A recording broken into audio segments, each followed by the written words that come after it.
Okay, I think we are live. We should be. Let me make sure we're good here. Hang out for a few minutes and let a few people jump on. I know I'm about to view the thing. Okay, I see us. I'm trying to make sure this is public because the last time, I don't know why, there was an issue where this did not want to work right. So I think we're good though. Cool. I think we're good though. Okay. So what up, everybody? Random pop-up live stream. Really no rhyme or reason to the live streams. They're just whenever I record, so I let y'all hang out and see like the whole raw footage of what the recorded podcast sounds like. So before it's all edited down, you get all the ahs and ums that I cut out. So that's 30 minutes gone there. Jesse Morris is hanging out with me tonight. You're in what is it? 10 till 7 or 10 till 7 at your house where you're at? It is, yep, 10 till 7. It's 10 till 9 in Illinois. Bless your heart.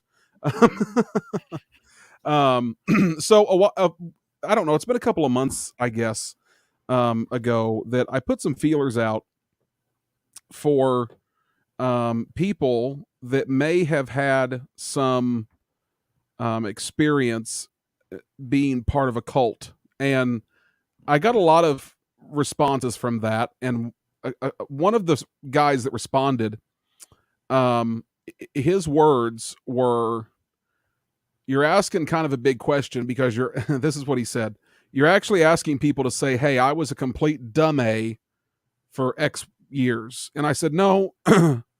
I said, "You're not," because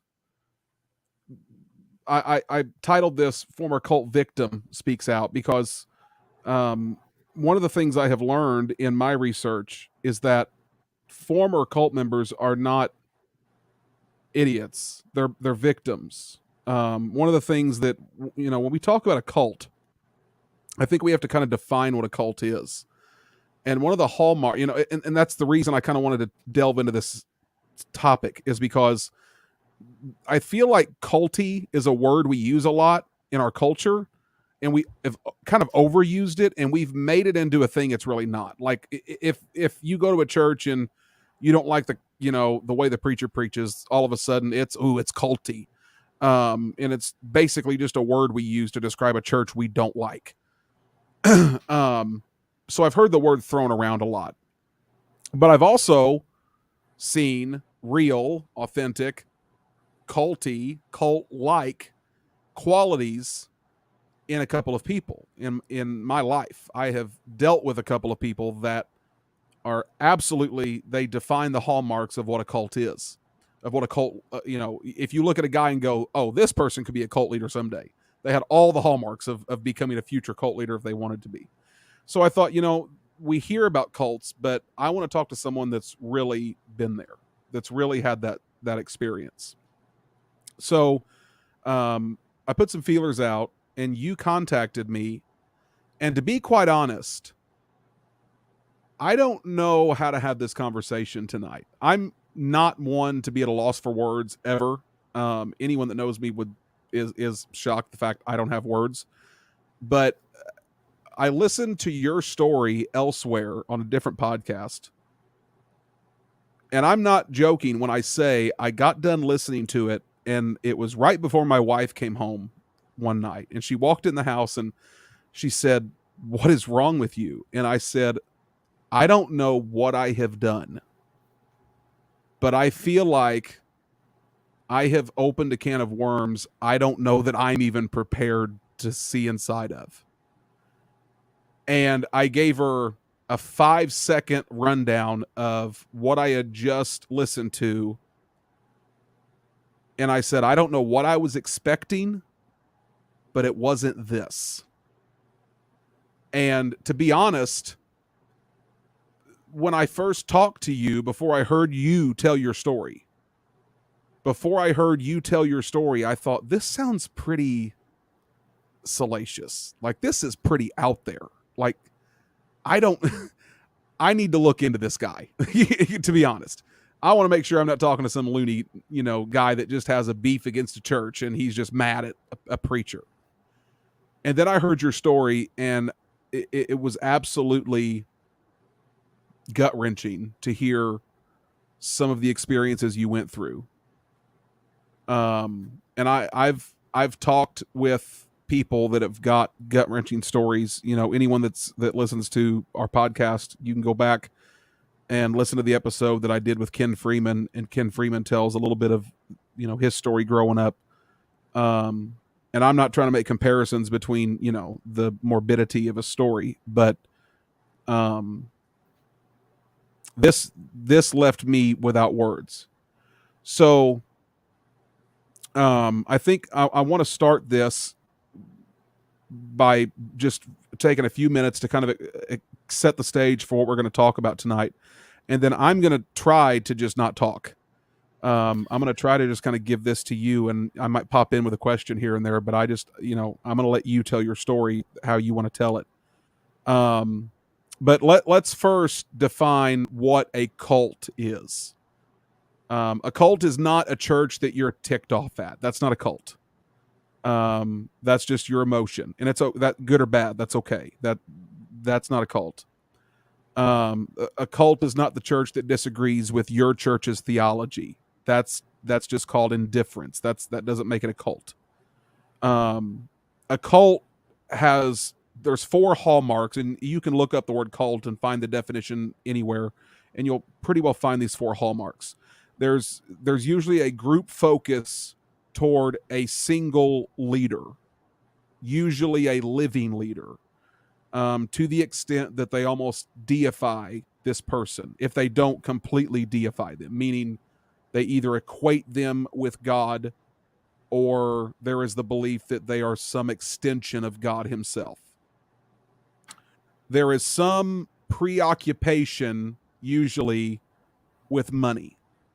Now that kind of manifests itself differently in different cults, but there's usually this weird thing about money. Typically, in a lot of cults you can research, people don't really have money. It all goes to the church, the organization. It's part of the control. That's a hallmark of a cult, is brainwashing, manipulation, absolute control over a person to where they have little to no control over themselves. And then there is also a great implied questioning, doubt, and discouragement are all completely opposed. You're not allowed to question anything. You're not allowed to doubt anything. And if you do, usually those doubts, those disagreements come with great punishment.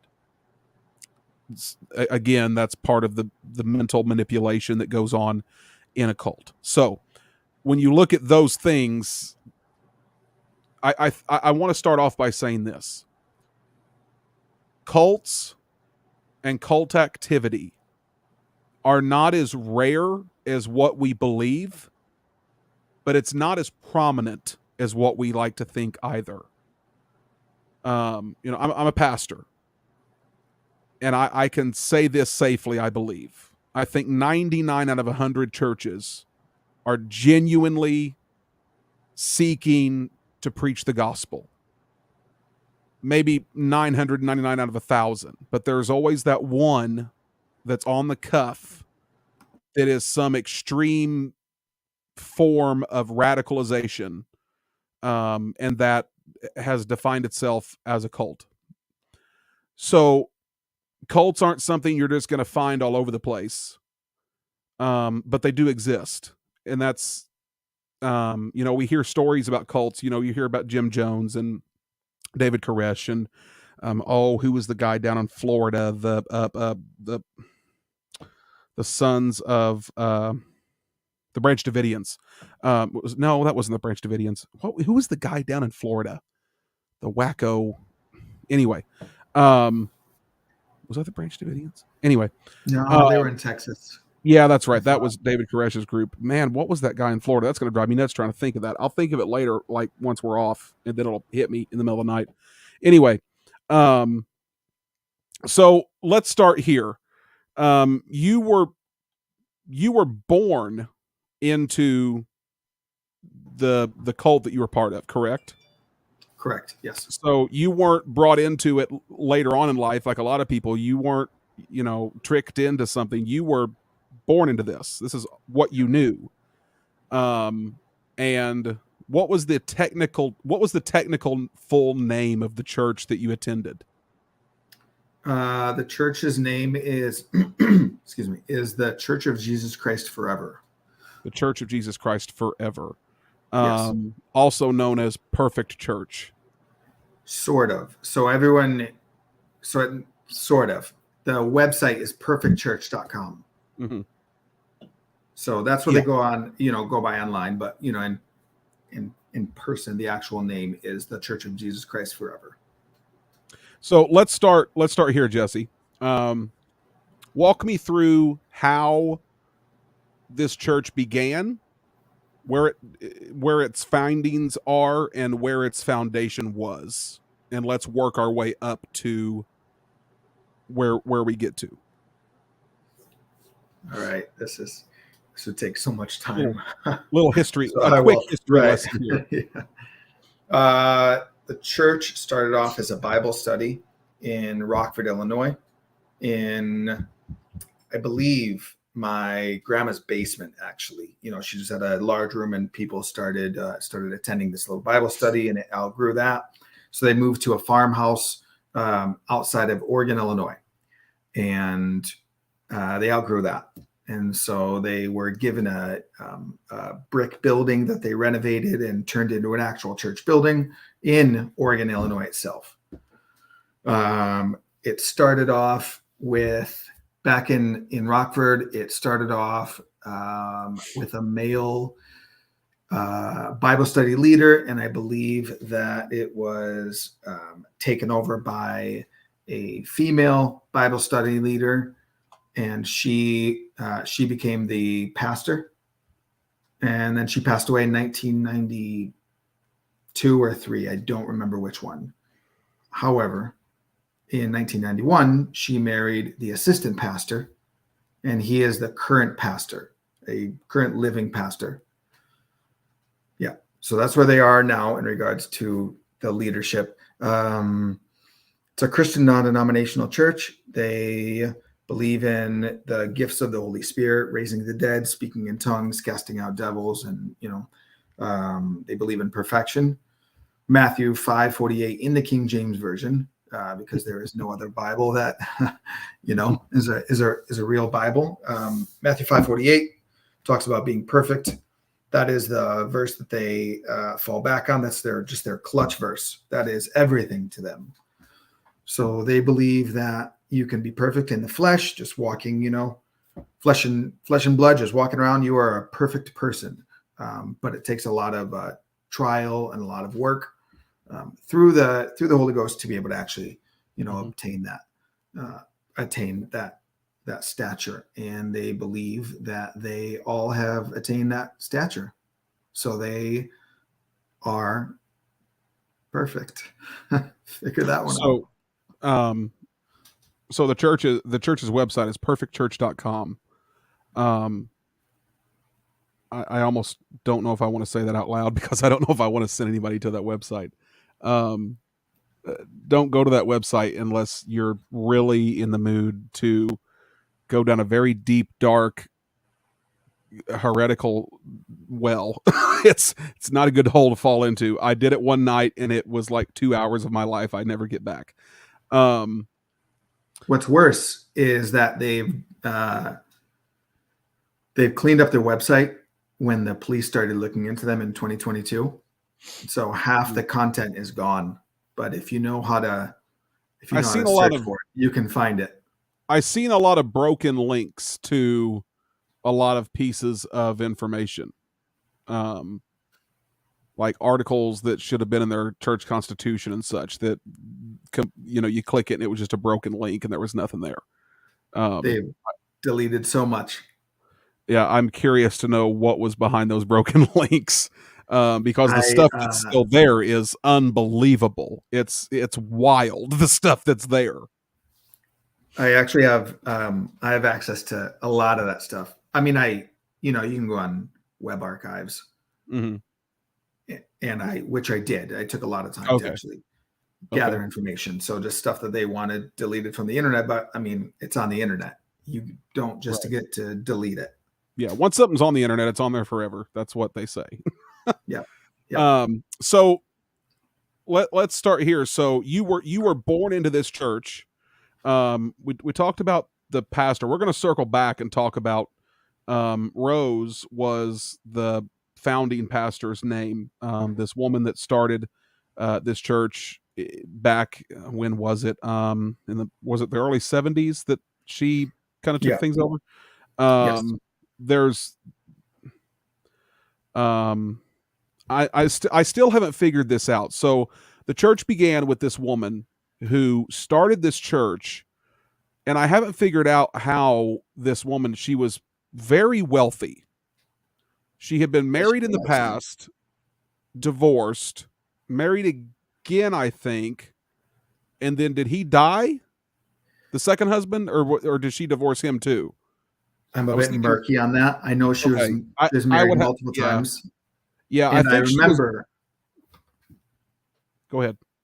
I remember her last husband before she married the pastor who is the current pastor. I remember her last husband, being told about him and how much of a sinful man he was, about how he was going to hell and how righteous she was. So we heard a lot about him in the church.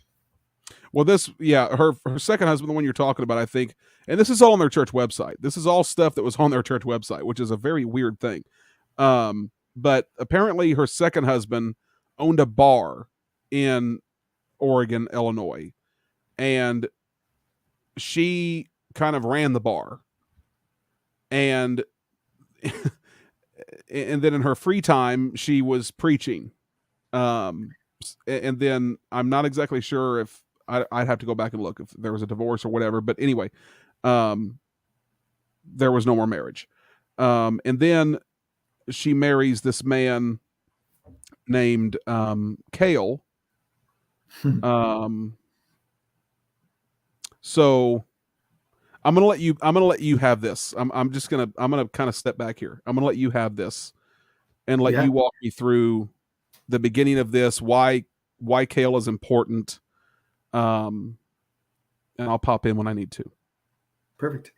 I am just going to turn on a light. It's a little bit dark right here. I'm going to, one sec.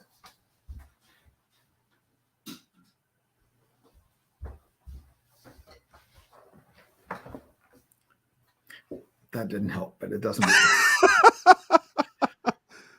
So I was born in 86, and the church was in full swing, and Rose was the pastor of the church, and Kali was the assistant pastor. There's a whole web of weird things. So, it would take hours and hours and hours to really get everything together. However, Kali, not Cale, but I do enjoy calling him Cale. Yeah. Kali. Okay. Thanks for the correction. I want to make sure I say that right. So my mom was a stewardess based in Hawaii, and she met Kali in Hawaii, and they got married. So my mom was married to Kali, and my mom was from Rockford, Illinois. So they moved back to Illinois and started attending this Bible study, and where this woman, Rose Jones, was one of the leaders. So, it outgrew this building, this house, which I believe was my grandma's house. And they moved to this farmhouse outside of Oregon, where Kali became infatuated with Rose, and he took a role as the assistant leader of this Bible study. So Rose and Kali are the leader and assistant leader of this Bible study, while my mom is married to Kali. Kali becomes infatuated with Rose, and someone, I don't know if it was Rose, I don't know if it was Kali. I've been told that it was Kali by multiple people, but it's been a few years.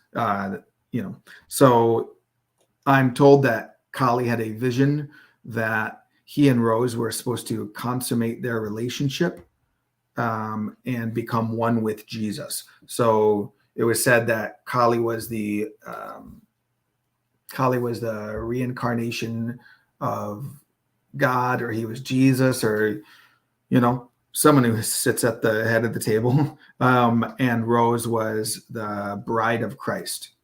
So because they, were these reincarnated, very holy people,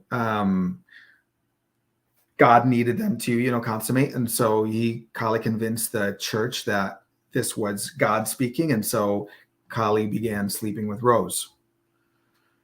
My mom was told to just accept it, that this was God speaking. And so because of that, there was a divorce. With my mom divorced Kali, and Kali married Rose in 93. So when I was born in 86, go ahead.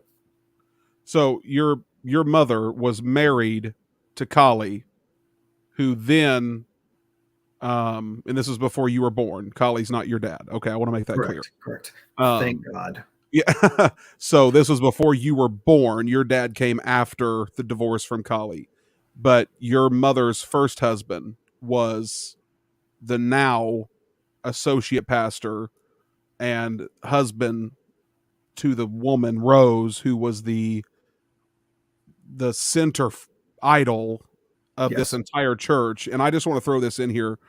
If you look on the, I did a little bit of research on this. If you look at the website actually deems Rose. How do you pronounce their last name? I want to say it right. Aluli. So her maiden Aluli. name is, I guess her name from her previous marriage is Jones, but okay, Aluli. Okay, Aluli. I just want to make sure I said it right. So the website actually says a manifested son is one who is sinless and perfect before God and man. And this is what the website says. This is Article 1 of the Church Constitution. Rose is the first manifested Son of God, who overcame all things, thus attaining to the perfection written of in the Holy Scriptures, and is granted to sit with Jesus in his throne in the Father. The first, I don't even know what that term means, first manifested Son of God. All I know is that it sent a huge red flag off in my brain, and John 3:16 came to mind quickly. And it says God had one begotten son. And why is she anyway? So literally, if you go through, this is so strange. If you go through the entire church constitution, which I did, every article of their church constitution, there is a horribly twisted verse of scripture to validate some premise. And there is a separate article about Rose. In every single article of their constitution, she is mentioned in some way and deified. And that was the way she was deified in the first article of their constitution, declared as the first manifest Son of God. So that's the depth of what is being implied of who this woman is supposed to be. And this is the woman that this entire church centers around and still does. Rose has passed. She's no longer here. She passed in what year did you say she passed?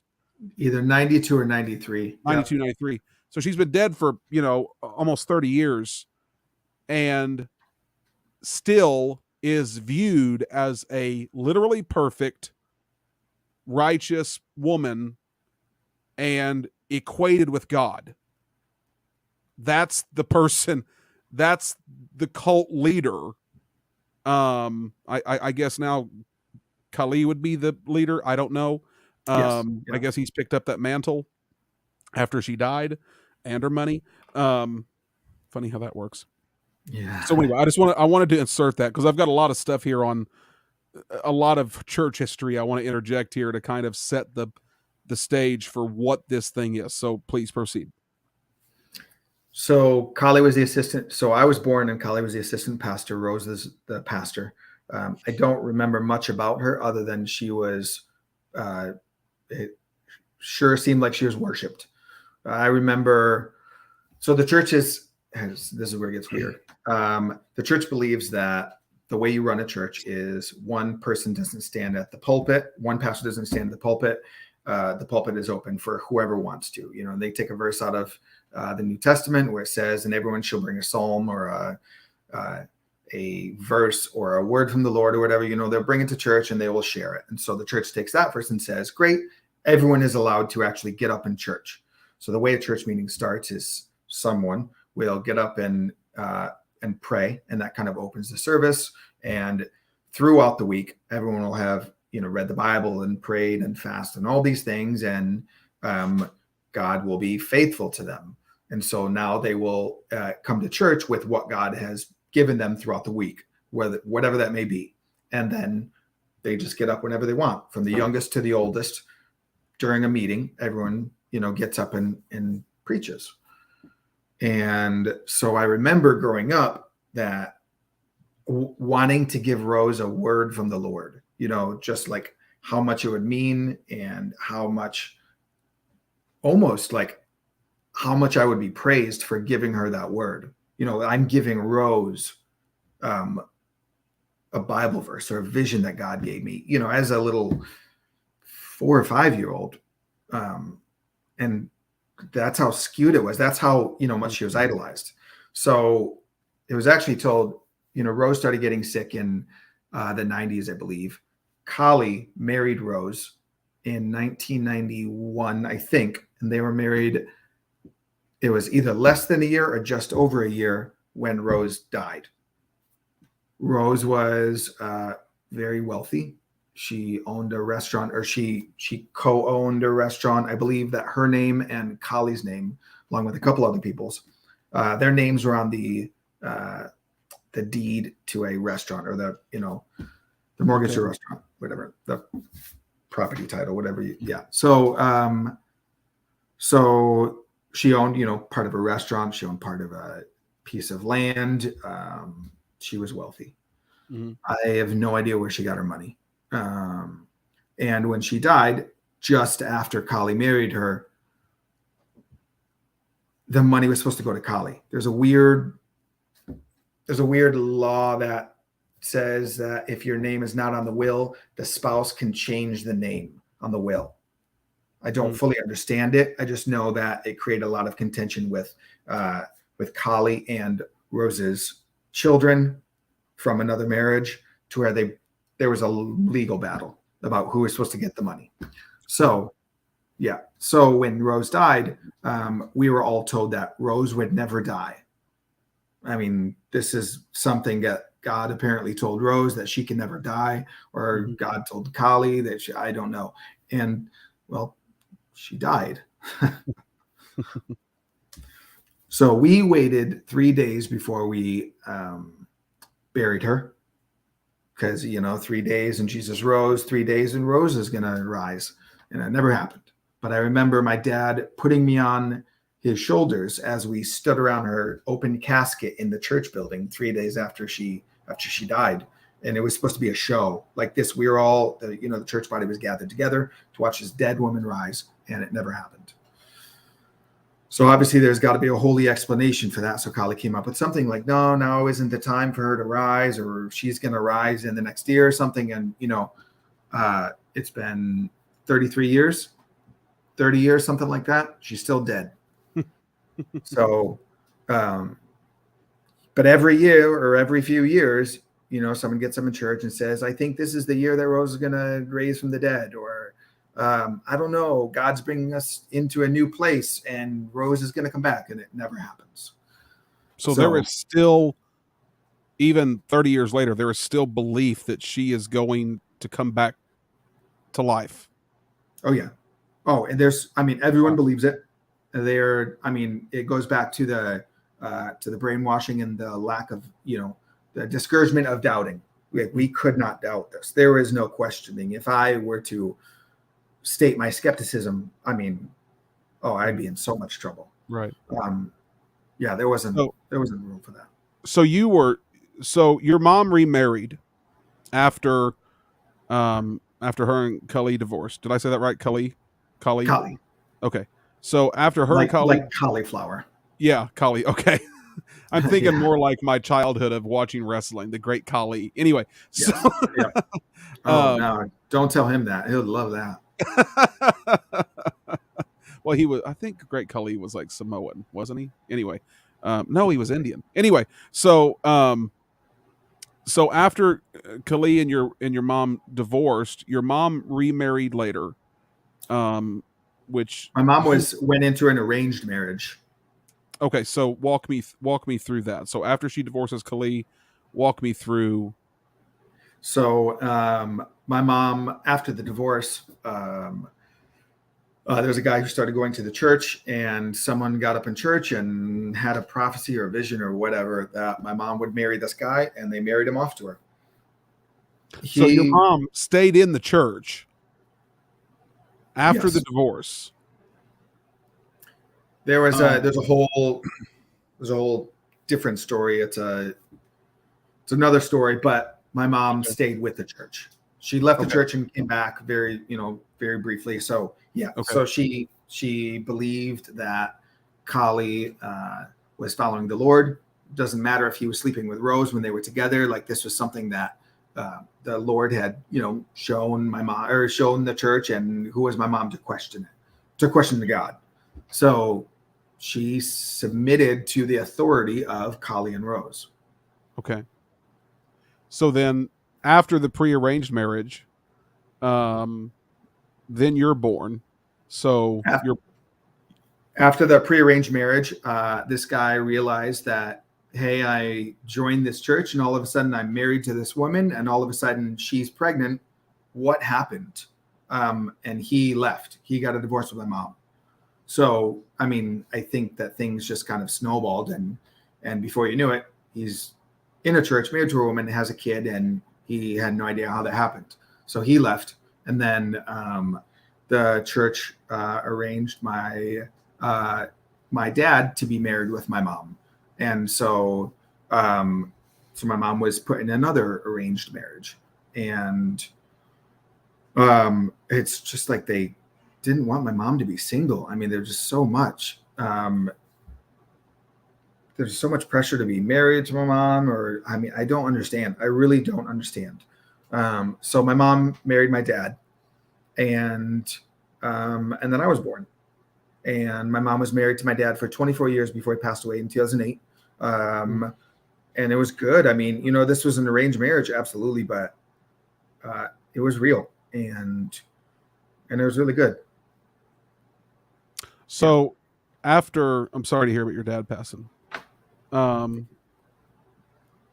So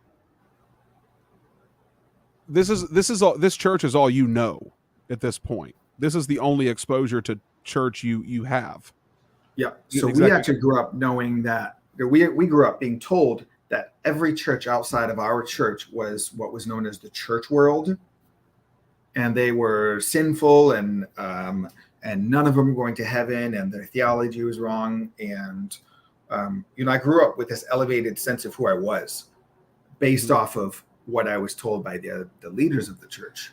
I mean, we were told, that we were these chosen people, these sons and daughters of God, and they never actually used daughters. They just, we're all sons of God, Right. and we're all chosen, and everyone else, nobody is as great as us. So I actually grew up in public school, just like, walking down the halls and just thinking about, like, how did I get chosen? Wow. How did I have this great call on my life to be perfect, and I was better than anyone else? Yeah, it's just very bizarre. Well, it's almost like the Mormon philosophy, believing that they are the true church and that everybody else is wrong. Yep. Just for reference, how many people at this point, when you're a little kid in school and you believe this, how many people are in this church? Probably around 50. So God only chose you 50 out of the whole creation and world. That's right. And y'all are it. That's right. I was chosen. Yes. Okay, so we can laugh about that now, but looking back, Right. it had to be like, wow, there's only 50 of us, and I was one of them. I mean, Yep. talk about an inflated sense of self to believe that you're one of the luckiest 50 people ever Yep. to be given this Um, divine revelation through this yeah. prophetess and this apostle, as she declared herself. Yeah. I mean, there was a lot of pressure attached to that, though. It wasn't, it wasn't like we were chosen and we are just instantly perfect. I mean, there's so much demand and correction and instruction and pressure on all of us to, to refrain from making mistakes and to read the Bible more than anyone else, and to study thyself to be approved. Just it was terrible. It was horrible. Mm. One of the, if you look through the church's articles of their constitution, one of the greater things that is discussed is the family unit. Let me go ahead and read this, and I'm quoting from their website. Under the heading of family, section B, it says this serious matter must be evident for God to grant the authority and privilege of the raising and nurturing of the children of God. Be it in the natural, how much more is required in the raising of the children of God in the Spirit, His church, His bride. God gave Jesus to Mary because He knew that she would raise him to be a proper child. Section 3 says that she rule well her own house, having her children in subjection. There is a clear call to perfection and to, quote, proper child rearing within the church's instructions for what its members should look like. Walk me through what that looked like for you. Before Rose died, I don't remember much, but I think that I remember good moments, carefree playing in the backyard, or happiness, or the excitement of going to the restaurant that the church owned, or during the summers all of us kids would live on this piece of land that Rose owned. It was, we called it the island. It was an island, but she owned a portion of it. We'd have a bunkhouse, and there was a pool out there, and that's where I was baptized. And there are carefree moments. And after Rose died, things changed drastically. We were no longer allowed to celebrate our birthdays because we could idolize them. We had never celebrated Christmas. Corporate holidays were, completely out. And then there was a lot of physical abuse. I witnessed physical abuse of other children, but there was a lot of, I was abused a lot, and I was the worst one in the church. I always say this joke. I've never gotten first place at anything, but I was the worst in the church, and I will carry that with pride. Maybe I just couldn't follow the rules. Maybe I was a little bit more rebellious or more curious, but we were, we had to read several hours every single day. We were expected to get up in church and minister, to, show what God had given us throughout the week. And if we didn't do that, we would come back from church and my dad would spank us, or, he'd bring out the belt. So like there was a very real fear of not getting up in church and speaking. There was this. What age was this for you? We moved in then. I remember as early as about 6 or 7. So so you were expected at 6, 7 years old to stand up as if God had given you some divine revelation through that week. And if God had not spoke to you in this great grand way, then you got a whipping for that. Yep. Okay. Yep. Wow. Yeah. When during the summers when we were on this island, we were told to go pick our switches. We'd receive spankings just all day long. I mean, a lot of physical abuse. There was everything. I don't know that anyone ever punched me, as in, there wasn't any like beatings, but Right. we were definitely whipped. We were definitely spanked. We're deprived of food. Fasting was described as the most important sacrifice that someone can make to seeking change, because you're denying what your body needs. And so we were constantly fasting. And even if we didn't want to fast, we were pressured into fasting. So at that point, it's more of starvation. Right. Yeah, there were moments where the church was call it like pushing for a level in God. I don't know how to best describe it. There's a level in God, and the church wants to attain that level, and everyone begins fasting. And at some point, the pastor says, "Hey, I believe you, Jesse, have reached this level." First one that was really important was the root of sin.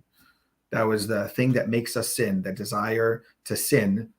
God is taking that out of us. But Kali, the pastor, would be the one to say, "God showed me that you've lost the root of sin. It's been removed from you, and so you can stop fasting." So everyone in the church was fasting, and I would always cheat on my fasts. The church would pressure me into doing it. So if I wasn't fasting, the line that they would use was, "So you like the sin that you're in. You enjoy that being sinful because you're not making an effort to get rid of the sin. So you enjoy it. You're not fasting." And so they would manipulate the scriptures and pressure me into actually fasting. And so, I would always sneak down to the refrigerator in the middle of the night, or sneak into the refrigerator or the cabinets during the day when no one was looking, and I would cheat, on my fast, and, I'd be caught, and I would, I'd be punished physically, or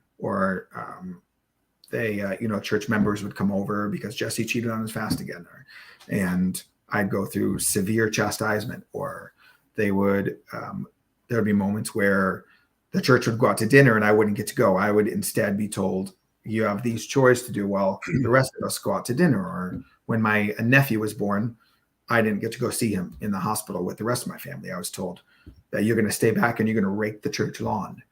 So there's a lot of physical labor that I was forced to do, a lot of fasting that I was, forced to do, and chastisement. And it was very severe. It was really a dog eat dog growing up. So you mentioned that other church members would come over if you cheated on your fast. Yes. So why were other church members getting involved in what was going on at your house with your family? We grew up in a town of 4,000 people. At that, it was probably closer to like 2,500 or 3,000. But so everyone lived in close proximity to each other. All the church members, we're all in town, and we were expected to report anything to the church, to any of the leaders of the church. So if the church later found out that we didn't tell them something, we'd be in greater trouble. So if I cheated on my fast, and my brothers and sisters knew about it, and the church found out that we all knew about it, and there was just that much more punishment. My brothers and sisters would go and tell on me. And so it was better for us to be able to tell someone in leadership than have it found out later and receive an even greater punishment. So there are references in the Bible where it talks about if your brother offend you, go to him separately. And if he doesn't hear you, take him before two or three of the leaders. And if he still doesn't hear you, take him before the body of Christ and, the whole church. And then if he still doesn't hear you, cast him out. And so that the church followed that to a T. It would first be, one leader, and then they would send several leaders over to talk to me. And then they would stand me up in the middle of the church, all 50 of us, and I'd receive a public verbal lashing, Mm. Wow. There were moments where it was physical, but in front of the church. But yeah. So this is all happening at your house. This is all happening in your home with your mom. And well, my home, several other people's homes in the church, and then the church building itself. Yeah. Tell me about the other church members' homes that you came to stay in. How did that come to happen? Hawaii. So Kali, the pastor, is from Hawaii. My mom met him in Hawaii when she was a stewardess. So Hawaii has always been really big with the church. And my mom and dad would go visit Hawaii and Kali's family often. So my mom had divorced from Kali, but she was still close with the family over there, his family over there.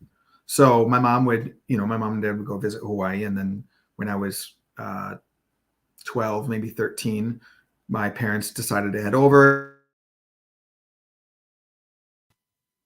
In different homes in the church, and to be, just to be babysat. We stayed there while our parents were gone, and so I was placed with my younger brother at one home on the outskirts of town, and it was January. Call it January. It's a brand new house. It's a large house. I'm staying in a bedroom in the basement. It's an unfurnished basement, so it's very cold down there.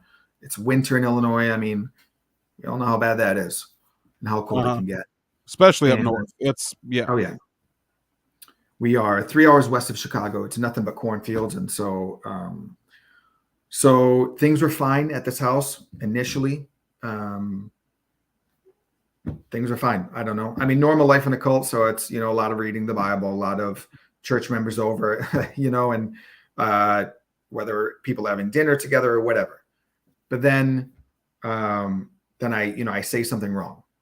The first thing I remember saying wrong was something that these parents didn't like. Was I asked what's for dessert for dinner, and they said nothing, and I said, "Oh man," literally, "Oh man," was what I said, and they got really upset because I'm complaining. I'm not grateful. I'm selfish. They call me a glutton. That God is my belly, which is just amusing. I've never been out of shape in my life. But they would constantly say, like, food is your belly, like you're getting fat. Mm. Just these, ridiculous statements. So, the parents, were really upset with me saying, "Oh man." And so they said, we're going to establish the system where next time, every time you do something wrong, we're going to take something away. That way you'll learn to be better and, close my big mouth. And, okay. Right. So, but at this point I was under a microscope, and it was, I couldn't do anything right. There's every action, every single thing was being watched, from the smallest thing, whether I didn't wash all the dishes fast enough, or I didn't sweep the floor fast enough, or whether I was supposed to be reading the Bible and I zoned out and couldn't explain what I was reading. Just very small infractions, and something was taken away. So I started off in this basement, in this room, in the cold of winter in January, probably January. I had a bed, I had a pillow, I had blankets, I had clothes. And then they took the pillow away, they took the blanket, and they took the bed. They placed me on the ground on a very thin area rug. And I was, expected to sleep on this area rug without pillows, blankets. I still had my clothes though, so that was good. But I was, I was freezing. And then they took my clothes away. It started off like, we're going to take your socks, pants, shoes. Socks, pants, shirt. And so as a 13-year-old, I spent the nights, in weeks, hugging myself as I slept in my underwear, hugging myself for warmth, just trying to make it through another night because of how cold I was. And all the while, and I was sharing a room with a friend of mine, he's in the church, with someone who was just, 1 year older than me. So he got to sleep in his bed and with his blanket and pillow and clothes. I was just huddling, on the ground, and he would come into the room and step over me to get to his bed. And there wasn't a thought about it. And then, I said something else that was that they didn't like, and they placed me on the cement floor. So they removed me from the room I was in, placed me on a cement floor, and that's how I had to sleep for weeks. And at this point, my parents had come back from Hawaii, but the pastor had come over to the house and stated, Jesse, your parents are home and all your brothers and sisters are home now. You're not going home until you change. And changing meant not saying anything inappropriate, not talking out of turn, right? Not like I was saying things inappropriate, but not talking out of turn, being more dedicated and following God the way they wanted me to follow God. And so I was at this house for several months while my family was at home, and I didn't get to, didn't get to see them. I didn't get to see anyone. I didn't get to leave the house, and I was taken out of school. And so there was one point where, and so I was constantly, being pressured into fasting. So I was starving.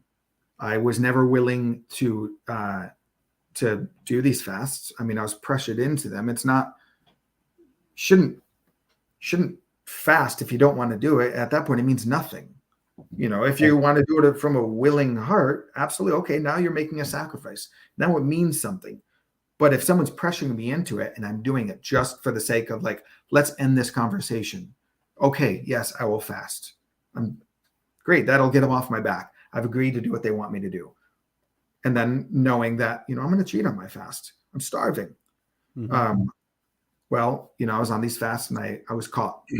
So, and I was caught in a way that you just, the mom, in the house, and she was a stay-at-home mom. I had to follow her around where in whatever, room in the house that she went to, I had to follow her. That's what I had to do. So she had me stand in the living room while she, went to the bathroom, and there was a bowl of chocolates out. And honestly, that was their fault. I'm starving. You're fasting me, and you put out a box of chocolates or, a bowl of chocolates. What do you think I'm going to do? No one's watching me. Of course I'm going to take them, which I did. But they caught me, and, I was caught red-handed. And they were these parents were, this is not the word, they were too stupid to realize that I was starving. They thought that I took the chocolate because God is my belly, and I was a glutton, and so they punished me in a way that I had never been punished before. I was so used to it. How many days had you been fasting at this point? I don't remember, but there was never going to be a fast that was one day. Right. It was you're at least 24 hours without eating at this point, and you're 13. Yes. What 13-year-old goes 3 minutes without eating something? Right. Okay. Right. So you grabbed the chocolates. Yep, I grabbed the chocolate. They caught me, and I was so used to having things taken away from me as a punishment. Like, I'm punished, so I get my bed taken away, or I'm punished, so I need to go work. Well, their punishment this time was they had all their kids go to bed. I stayed up with them in the kitchen while they baked a pan of fudge and forced me to eat this pan of fudge. I don't know if you've seen Matilda. There's a scene in there with this kid. He has to eat this chocolate cake. He's got to finish the cake until he throws up. That's pretty much what I did. But at the same time, it's like, great, you're making me this fudge. I'm starving. Of course I'm going to eat this fudge. Like, awesome. I eat a few pieces and I'm like, great, I'm full. I don't need any. I don't want any more. And they, they said, no, you're going to eat the fudge. And I had always been taught, like, don't question.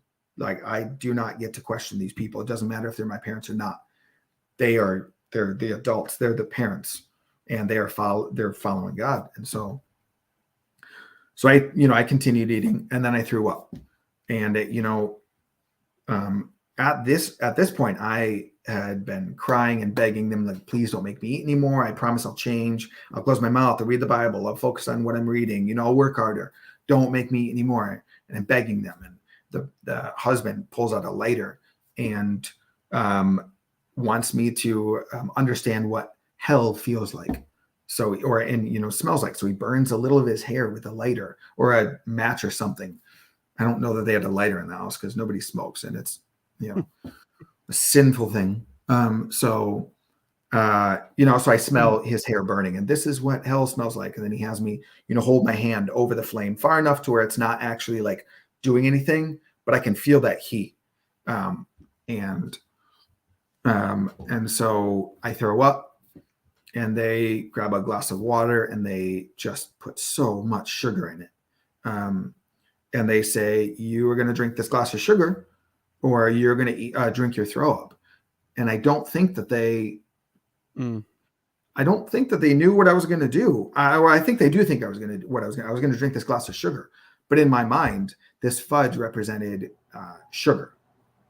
Just remember, it was just very sweet. And so the last thing I was going to do was drink this glass of sugared water. I mean, you don't understand what you brought me to. And so I drank my throw up. I figured I had already eaten and I can do it again. It's better than drinking this glass of sugar. And they were horrified. They didn't know, the point that they had brought me to. They thought that I was going to drink this glass of water, and there was no way in hell that I was going to do that. So I drank my throw up, and at that point, that's the last memory that I have. I don't remember going to bed. I don't remember, what happened or how we ended the night. I just remember I was allowed to go to sleep on the cement floor. And so, meanwhile, so let me do this. So the next day I woke up, and they had me, they had a plate with pancakes and those disgusting little marshmallow peeps, and every bit of chocolate that they could with a ton of syrup, and they forced me to eat it in the morning. And for the next 3 days, I only ate stuff like that.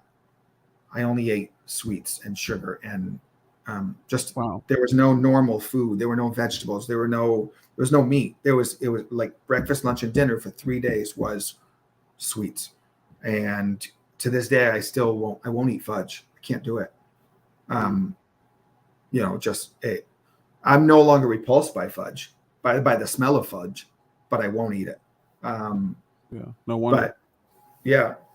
But at the same time, while this was happening, I had begun to sneak a blanket and a pillow in the middle of the night to try to stay alive, to stay warm. And maybe internal alarm clock, I don't know. I didn't have a watch and I didn't have a clock, but I would wake up at midnight and grab a blanket and a pillow and sleep with it, and wake up at 6 a.m. and put it back until on the third day of eating this chocolate, I was woken up, and we had breakfast, and at the breakfast table, still eating my chocolate, the husband started questioning me about how I was sleeping and what I was doing. And I gathered that he had snuck down in the middle of the night to find that I had a pillow and a blanket. So I'm not going to admit it. Right. It doesn't matter if I'm caught. I'm not going to admit it to you. No, I was not sleeping with a pillow and blanket. No, my night of sleep was not great. You guys are making me sleep on a cement floor in my underwear in winter. So, he caught me. So he erupted just really angrily, like, hey, this is enough. You're not going to lie in my house anymore. And I'm going to take you to your parents' house, and you're going to say goodbye, and I'm going to drop you off somewhere, and you're never going to see your parents again. And so I really believed him. So we went to my parents' house, and he, forced me to. It was the first time seeing my parents in months. So forced me, I wasn't getting a lot of my parents. So I admitted it there. And that was when I realized that all the tactics that were happening at this house were not working. So the church essentially gave up these tactics. So I won. That's pretty much what it is. And they brought me back to my parents' house, but I had to sleep in the basement in a sleeping bag. And when I get nervous or I'm yelled at by the church, I do a lot of fidgeting. My hands were bloody when I went back to my family's house. I had to sleep for weeks with sandwich bags over my hands with hand lotion. My hands were just cracked, just open sores and just bloody. So, and that was what happened at the age of 13. And I told myself even then that I still believe in the church and I still believe in God, but the church had allowed, I had allowed all these people to do whatever they wanted to me. And I could have died. I could have been become a diabetic, and I was not going to let that happen again. So I can believe in these guys, but I'm not going to let someone treat me like that again, not to that degree. And so, the years went by, and I was constantly in trouble in the church, and several times the pastor kicked me out of the church, but in God's mercy, I was let back in. And just went through a lot of pain, a lot of physical abuse, a lot of loss, until at the age of 17, I decided that I couldn't take anymore, and I had begun to have doubts about the church, and so I stole some money I was working with a company within the church, so I saved up money. I took some money from my family, and I grabbed a taxi in Oregon, Illinois, and I drove to Rockford. And we went to Rockford, and this was right when the Greater Rockford Airport had just reopened, and there was one flight out per day. And they went to like 3 locations, and I think one was Vegas, one was Florida, and one was San Juan, maybe, I don't know. And so, but I didn't know if there was a flight that day. My intent was to leave the church and run away. So I did it very sneakily. I snuck out in the middle of the, very early morning, and got there, and I found out that the flight out that day was to Florida. I said, all right, I'm going to Florida. Didn't have a phone, didn't have anything on me. I had $60, and I had $60 after the flight. So got to Florida, and I kind of just made my way for a month, ran out of money. Decided that I needed to go back home to Illinois, and so I hitchhiked up to Chicago as a 17-year-old, and I was in Chicago for several weeks, where I was out on the street begging for money. I was panhandling every day, going to the soup kitchen, staying in homeless shelters, and it was really scary for a kid who was still really wet behind the ears. Chicago is very diverse, and I was from a town of, 3,000 people. Right. It's surrounded by cornfields. So there was a lot of exposure to different things that, was eye-opening for me and very scary for me. And I turned 18 on my own at the Navy Pier. That was my birthday present to myself, was walking out to the end of the Navy Pier, just kind of looking out of the water, and as I was homeless, begging for money, and then I left because I had to go to the soup kitchen to go get lunch or breakfast or whatever. Wow. And I realized that I was doing this day in and day out, and I wasn't getting anywhere. So I decided my best option was at least to try to get back home, which I did. I panhandled my way back to Oregon, Illinois, where the church decided that if I was going to come back to them, they were going to make it really difficult for me. So they made me, so we're now in November, it's freezing outside. I'm forced to live in a tent, defecate in a bucket, eat food on the front porch. I was not allowed in my house, and they shaved a strip down the center of my head to humiliate me. And this was in the backyard, and once it started snowing, I was put in our unheated garage, and once I put a space heater in there, the pastor came over and told me to take it out because I was too comfortable. Wow. So this was 2004, and I was eventually let back in my house because God showed mercy on me. And 2005 rolled around, and the church just started talking about sending part of the church, some of the church members, over to Hawaii to do some construction, because God was going to send them to the promised land. Okay.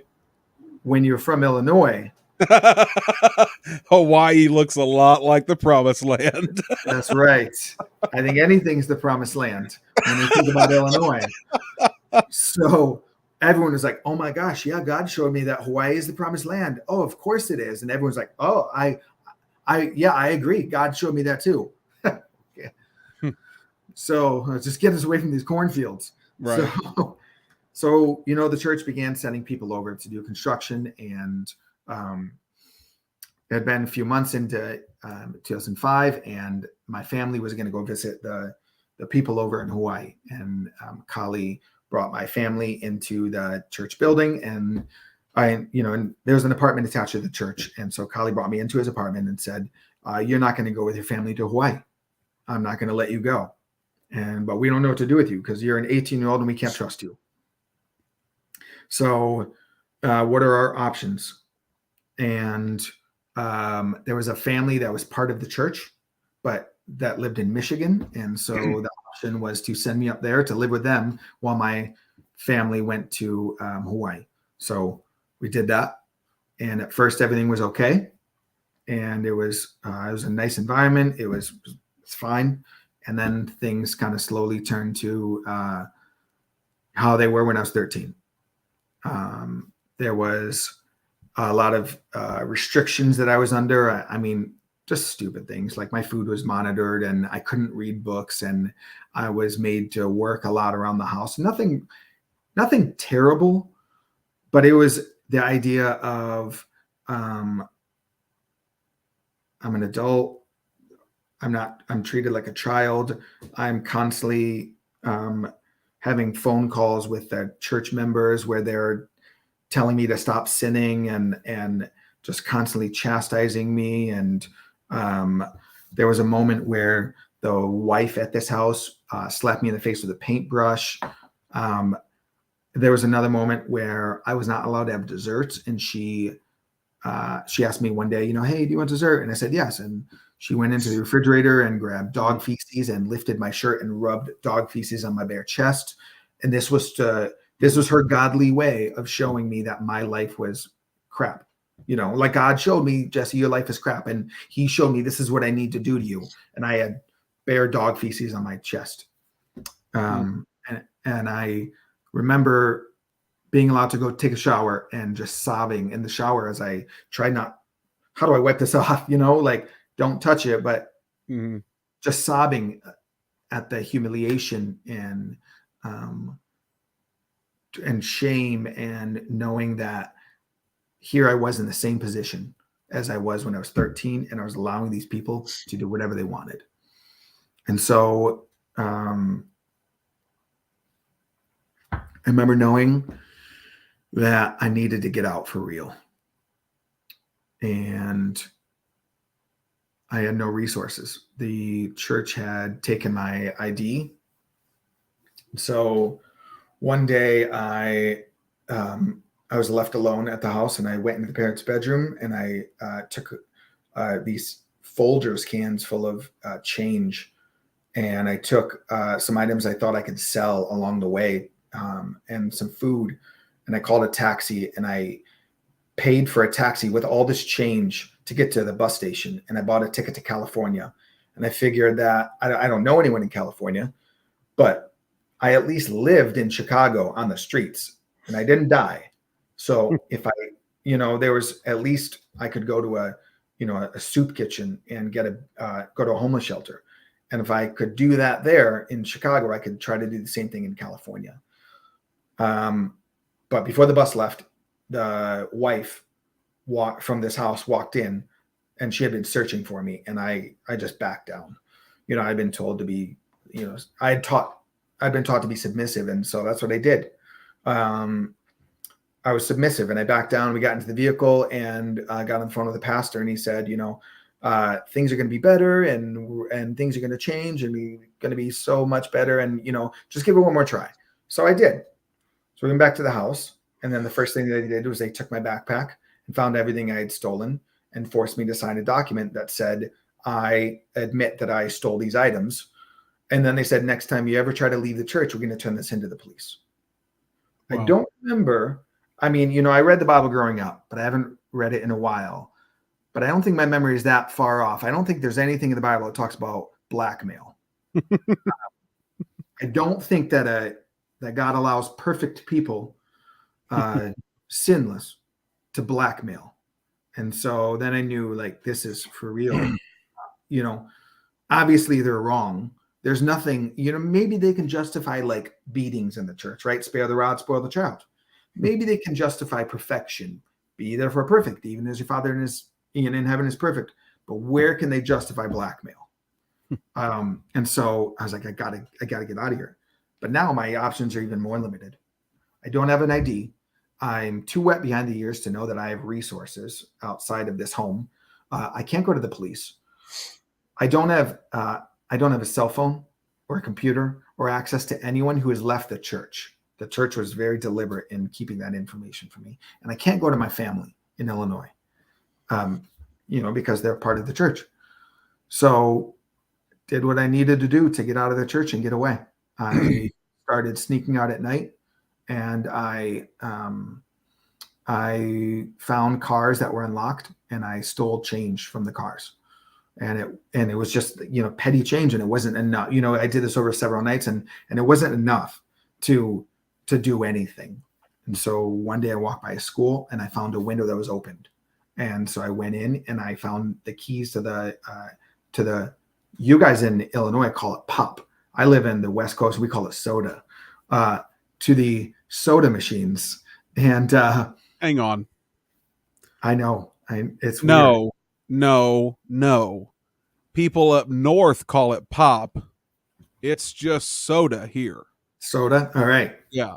No. We call it soda out here. Yeah. Do not group me with all these Chicago folk. Do not do that, Jesse. We've been getting along great. Do not turn the tables here, please. This is the best way to end this podcast.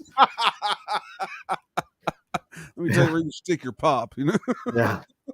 So, I found the keys to the pop machine, and there was it was loaded with money, but it wasn't enough. And as this was happening over several nights, the intensity at this house was getting worse. Till one day, the husband and wife went out on a date, and I, as an 18-year-old, was being babysat by someone else.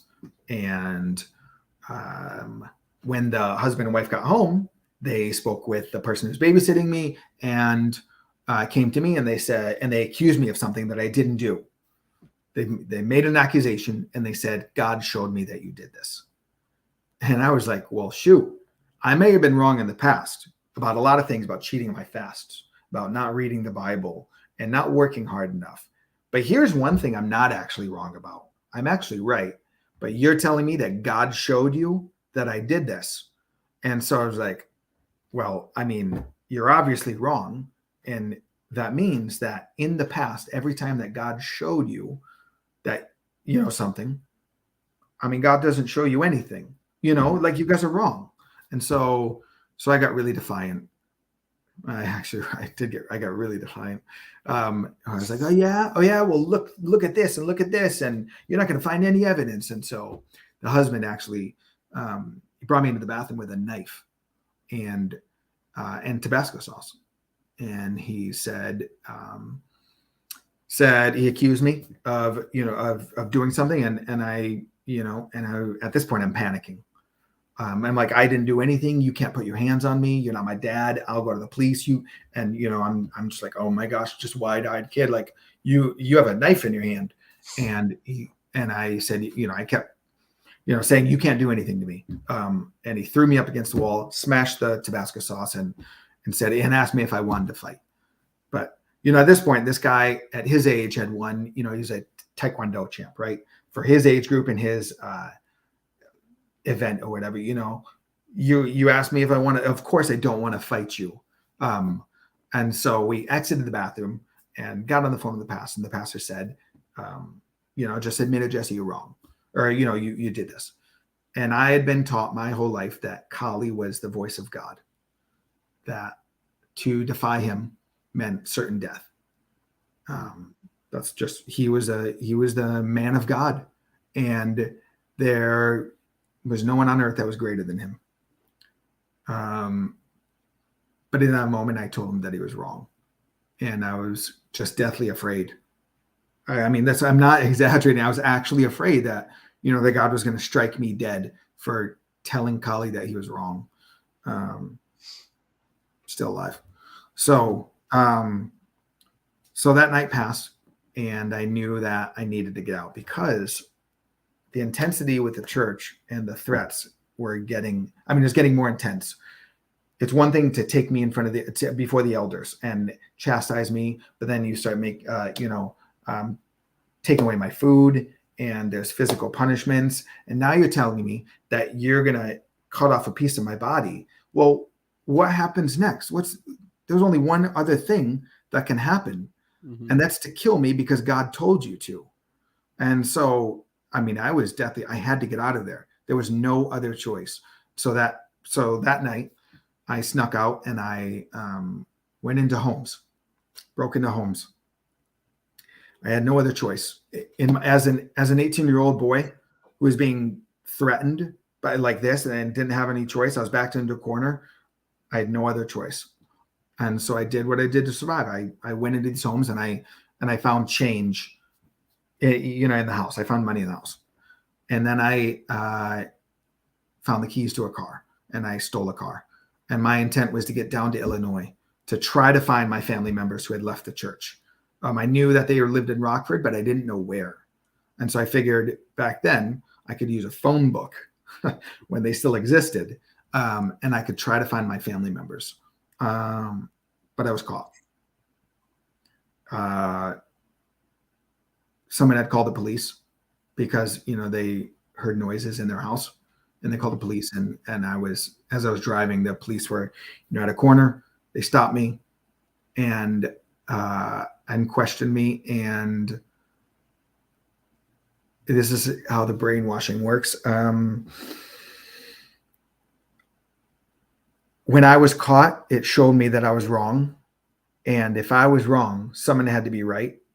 And that meant that the church was right. Wow. And so there's a wrong and a right. And I was caught. So God allowed me to get caught by the police. And if God's allowing me to get caught, that means the church must be right, regardless of all the things that they did to me. Somehow, I have no idea how, somehow they were right. And I just admitted everything to the police right there. Probably would have gone better for me if I'd kept my mouth shut and waited till I lawyered up, but I just admitted everything, and when you say admit everything, you admitted that you stole the car after you broke into the house. Yes. So I never, so actually initially I said that I was being beaten by the husband, by this husband in this house that, that I was being threatened and beaten. And then I retracted that because I was realizing like, oh my gosh, I need to just admit everything and it's going to go better for me with God. So I admitted everything. I admitted to breaking into these houses. I admitted to going into the school and going into these cars. And they arrested me. And I didn't fully understand what was happening. So I had to ask, like, am I going to jail? And I was put in city jail for 3 days. And then I was put in county jail for 3 months. And then I was put in prison for 3 years. Mm. The church will look at that and say the number 3 means complete, and God's judgment was complete, So I served 3 years in prison. And in this time, I spent those 3 years trying to get right with the church, trying to get on good terms with them. I believed that I was wrong and it was going to go better for me if I just got on the right side again. And so I spent 3 years writing letters and apologizing. And there were a few visits by my parents and then a couple church members and phone calls. And I was successfully able to get on good terms with the church again, I guess. Yeah. So, but was 3 years away from my home and went through a lot in those 3 years in prison.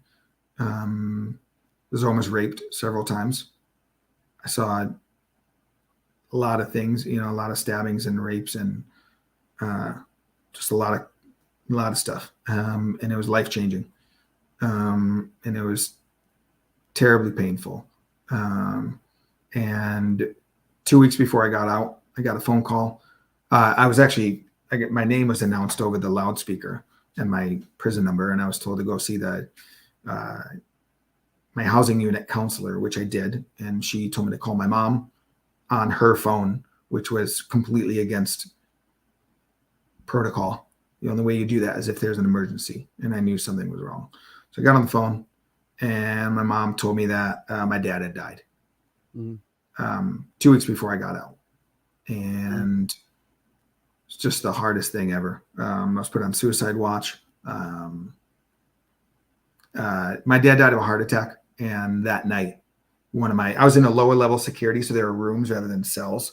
So that night, one of my roommates had a seizure, and that's all I could, picture seeing that's all I just pictured my dad, his heart seizing. And so it was just really traumatic for me. I didn't have the support of the church. I thought that, 3 years in to prison, the church would, have my back. And so I called them and I said, hey, I'm really struggling here. I don't know how to handle the death of my dad. And they told me, no, pray, go ahead and pray and speak in tongues. And then it wasn't working. So I called again and they said, we've told you what to do. This is your answer. So don't call us again about this. And so I was just really alone. It's really, yeah. So I made it through those last 2 weeks and I got out. I was greeted by my mom. And then we went back to the church where I thought, things were going to be different after 3 years. And the first thing that the pastor did, Kali, who's still the pastor, had me do was they threw like a welcome home party for me, but it was just so weird. First thing he had me do was stand up and apologize to the church. So just a way for him to exercise his power again and humiliate me.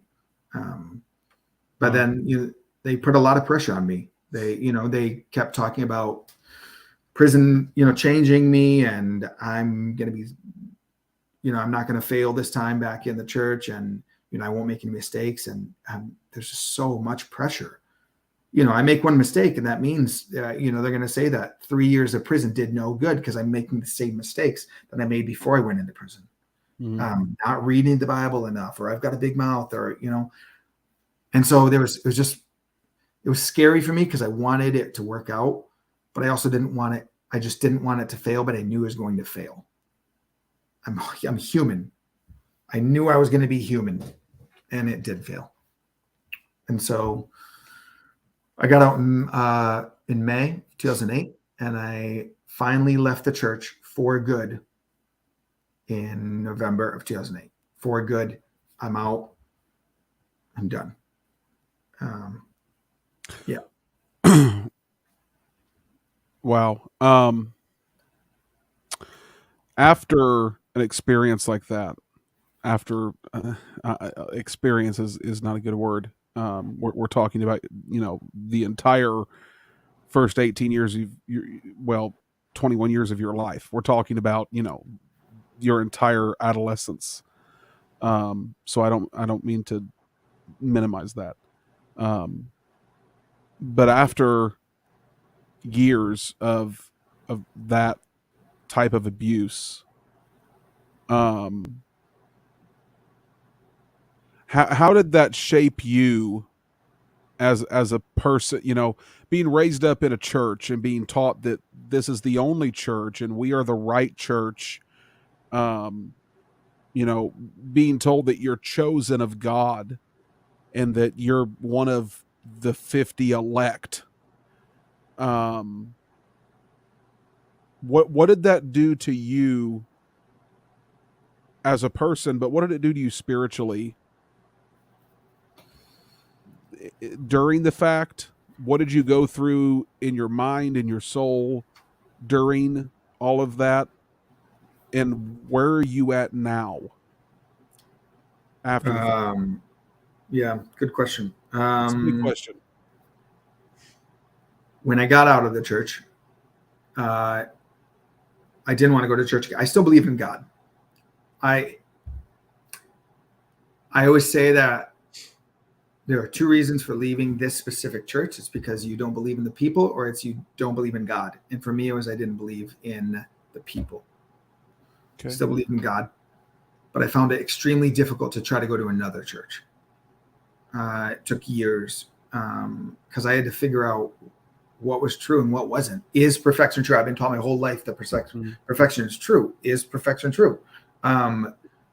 What does sinless mean? I mean, what's it mean to love your brother when I hate these people so much? They've ruined my life. I'm an ex-convict. I will always, always, always have this on my record, and it is directly because of them. And it's been it's 15 years, and I still am required to discuss my criminal background with people. They ruined my life. So how do I not hate them? How do I forgive them? I'm never going to forget. But how do I forgive them? And is that even possible? And what about my relationship with my mom? She's still in the church, but she allowed all these things to happen to me. How do I love her through that? Wait, your mom is still in this church? Yep. Wow. Do you have an active relationship with your mom? Oh no, she's cut me off. Okay. She won't answer. She won't answer. No. It is what it is. All of our parents have cut us off. All my friends, we don't have relationships with our parents. So we've been excommunicated. We've been disowned. When you say your friends, when you say your friends, was your experience unique? Were you just the one lucky kid that got all the hell, or were there others that endured similar stories? I was the one lucky kid. No one quite had it like me. I also think that people were much smarter and they could hide things better. And I was not good at hiding, cheating on my fasts, or, they just didn't. They were in the right families. My mom is the ex-wife of the current pastor.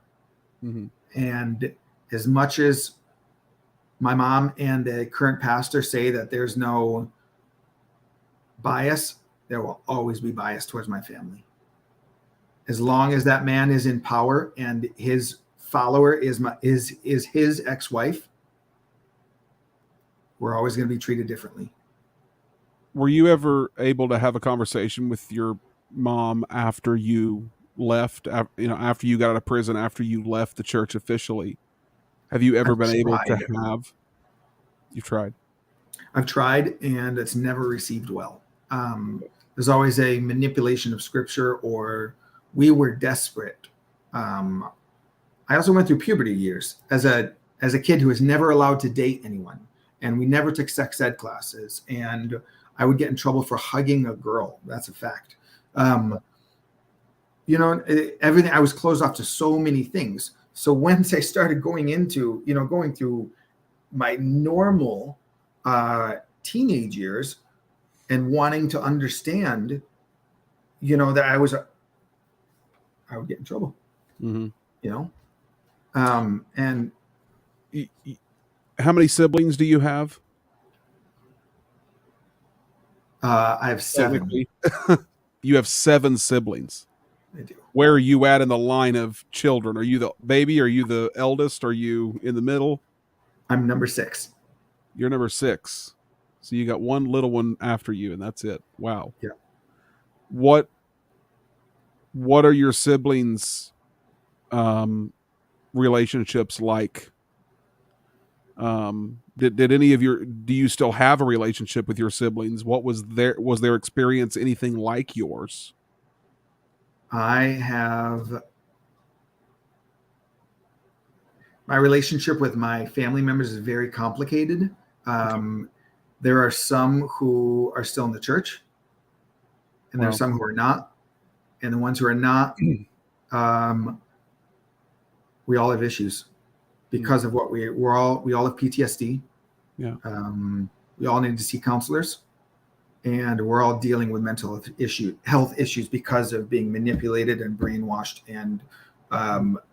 and relying on this church for so long that now we're on our own. And how do we figure that out? Yeah. Wow.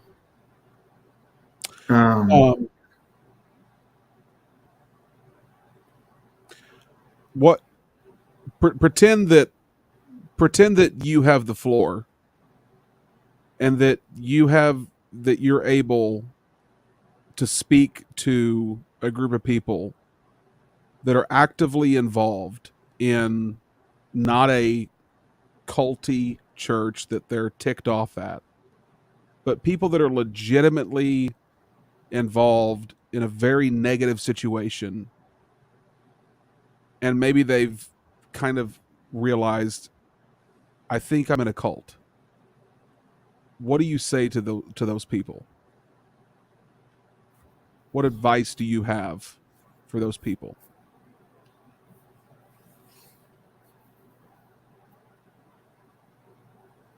Educate yourself. Don't take one person's opinion on the Bible. Seek out the answers for yourself. Get away. Take time. I mean, honestly, if I had taken time for myself, as in like take a week, get away from that environment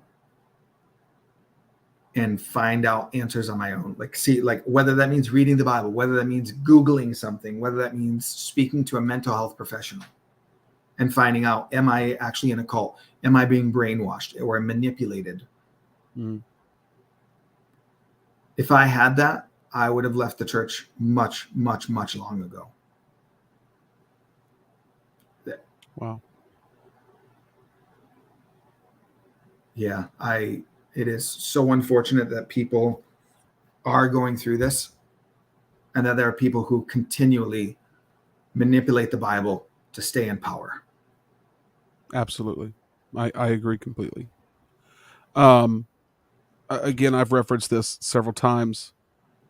I wanted to do my due diligence before we spoke so that I understood the background of this church that you were a part of. I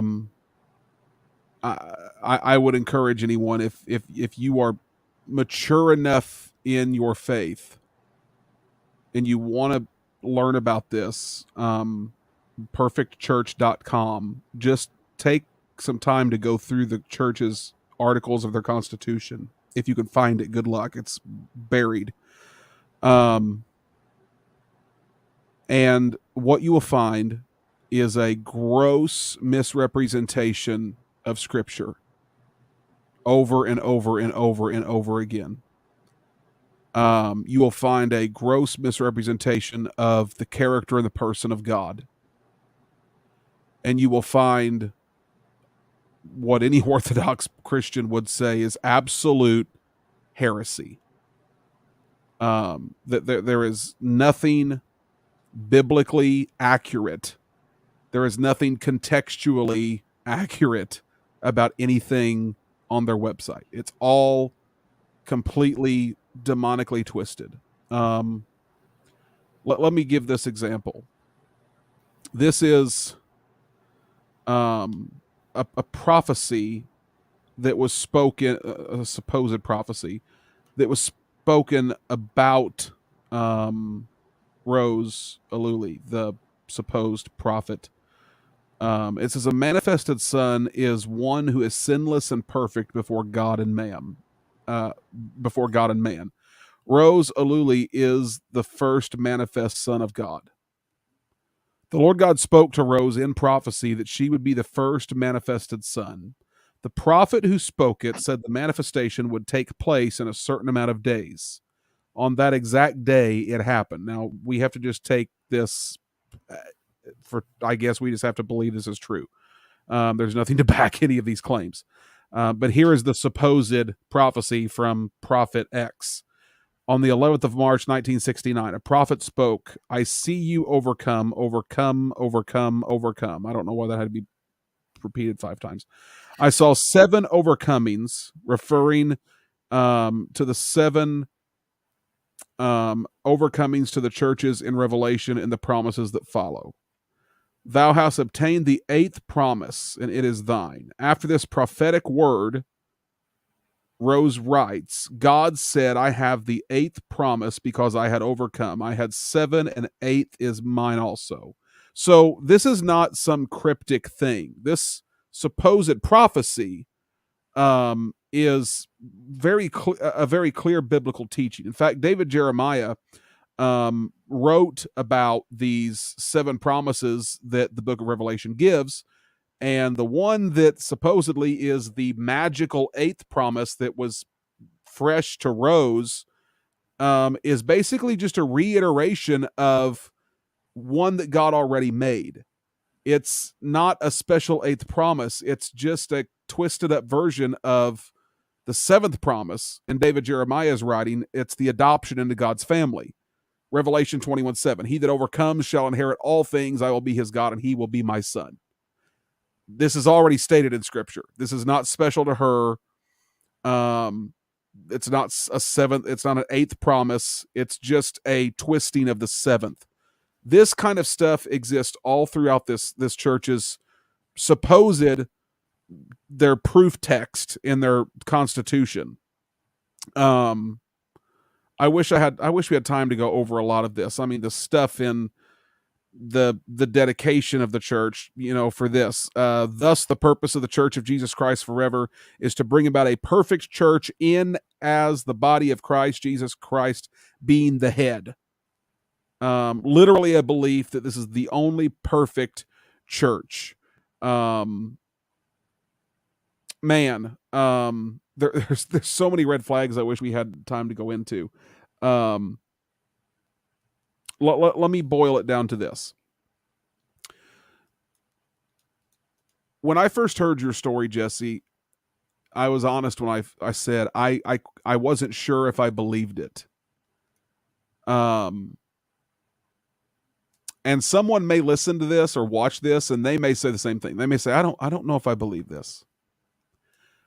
But this is your story. And it really doesn't matter if anyone believes it.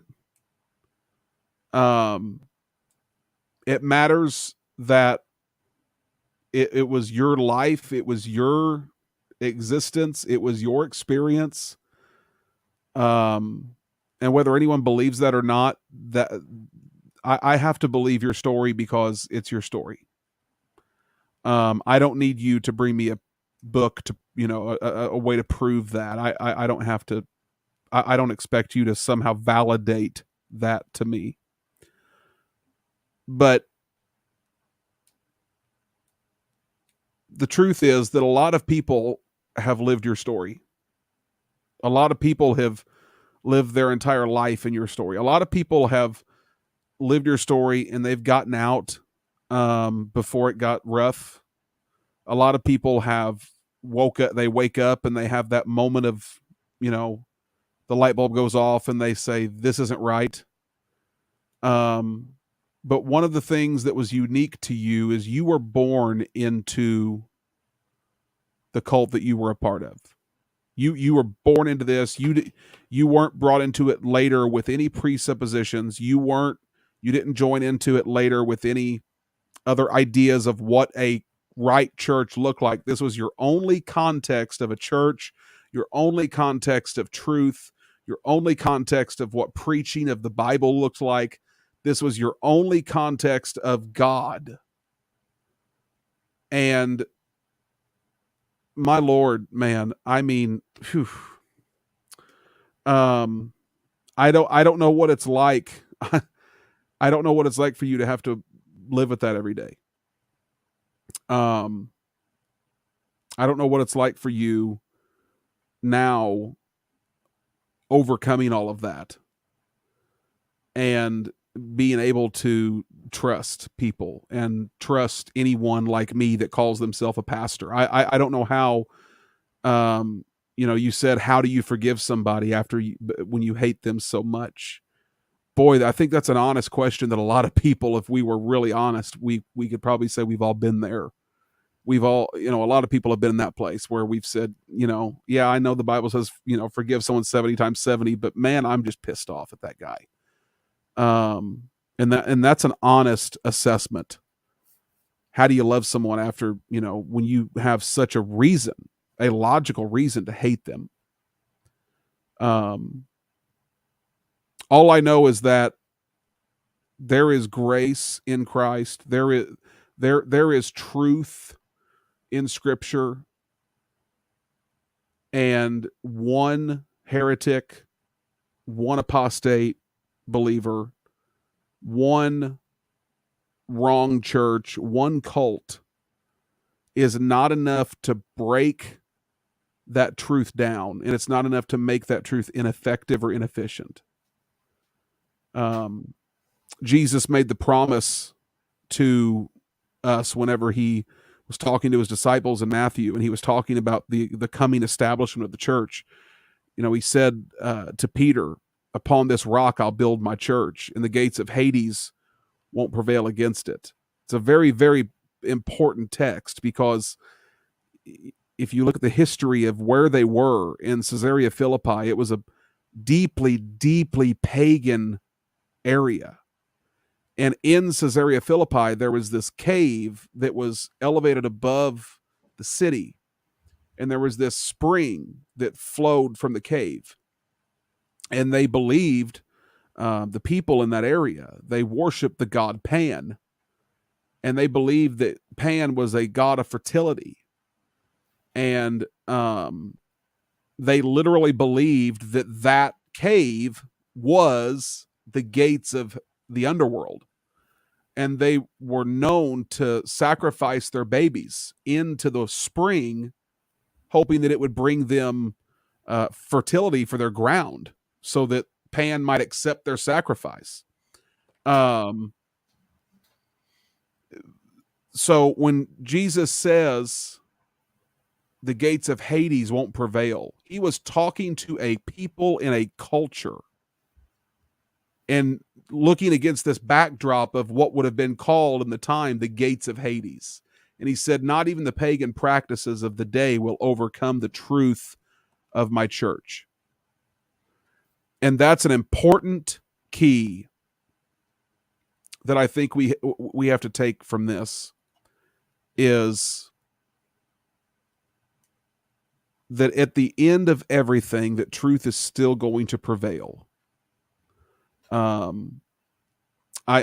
know you can't get into it, and I'm not going to say more than I should or that you should, but I know there have been legal results of this, investigations and such. I don't know. Are those still ongoing? I don't know. There's sort of. Okay. There's a statute of limitations, unfortunately.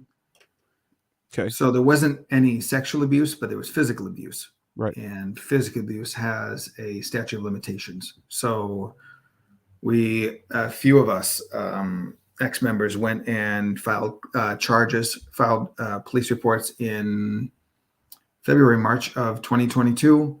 And supposedly the police investigated it. I guess it didn't go anywhere because there's a statute of limitations, so they couldn't do anything. The church took that as a win for them, although it wasn't, because the police never said that things didn't happen. They just said that we can't prosecute anything.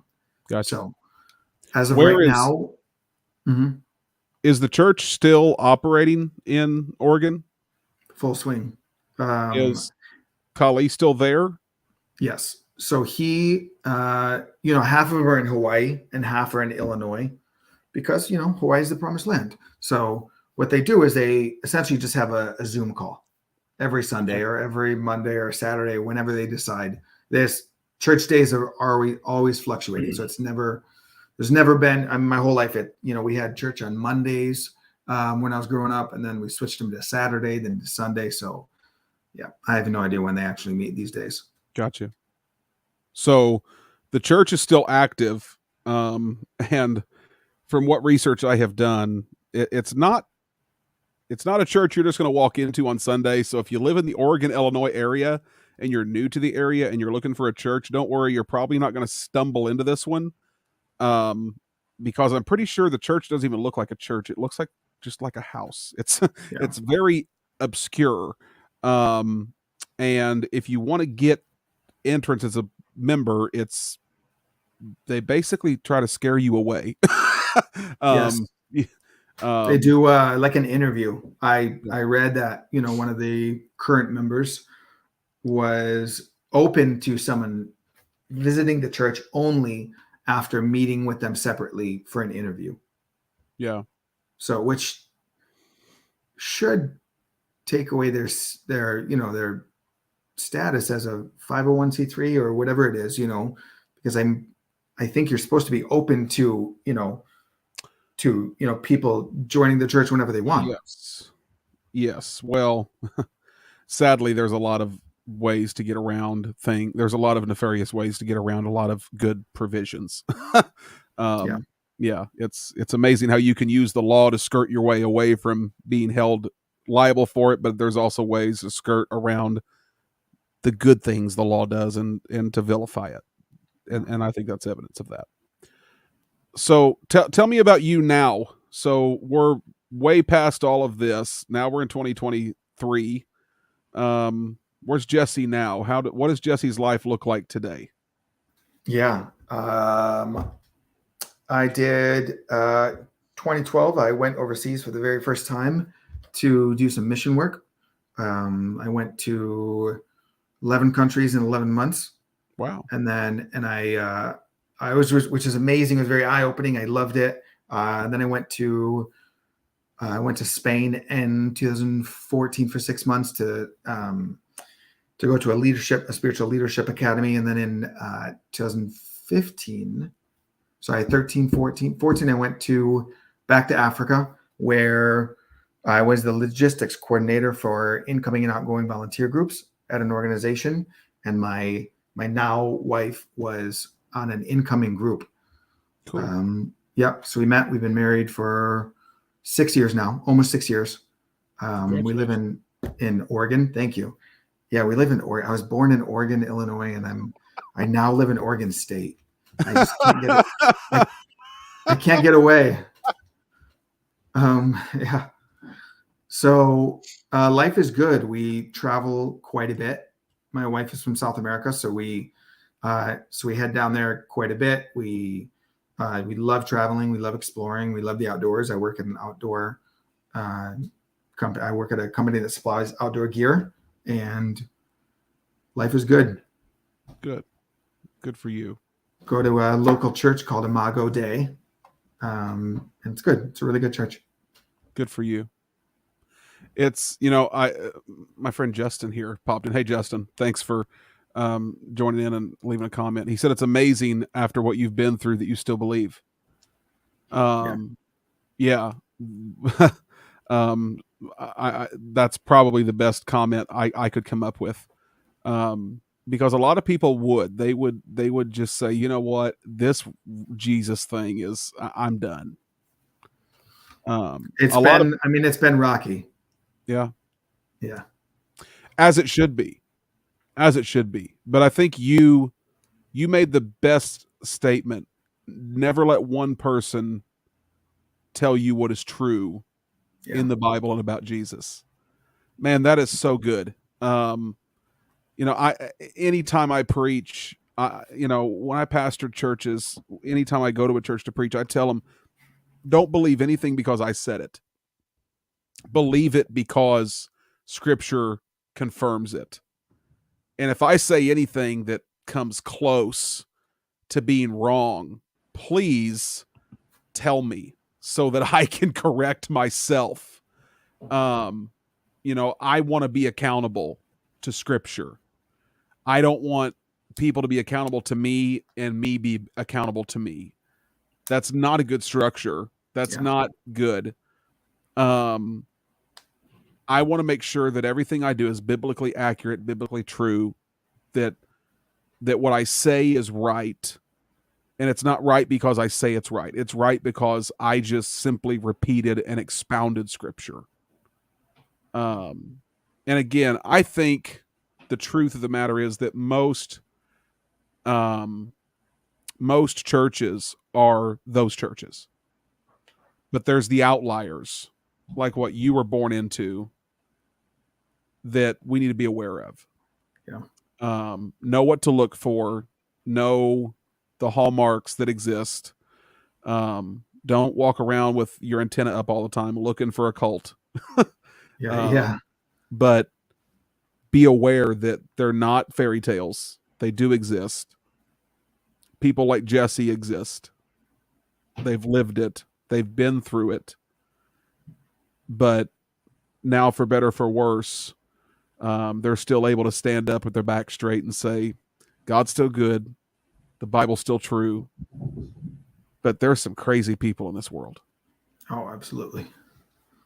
Yeah. Jesse, I'm so glad that you took some time to hang out with me tonight. We hung out for a lot longer than I intended. Yeah, no, this is good. This has been good. I didn't know what to expect when I opened up this Pandora's box. But this has certainly been worth the time, I think. Thank you for being the person that you are, for being bold enough to share this story. And thank you for being courageous enough to tell the truth despite the pain that it takes to tell the truth sometimes. Thank you. I appreciate you. All right, guys, that's going to do it. We're going to hop out of here. We're going to call this one done. I have to edit this whole thing now and re-listen to all this. And that's going to be painful again. Yeah. All right.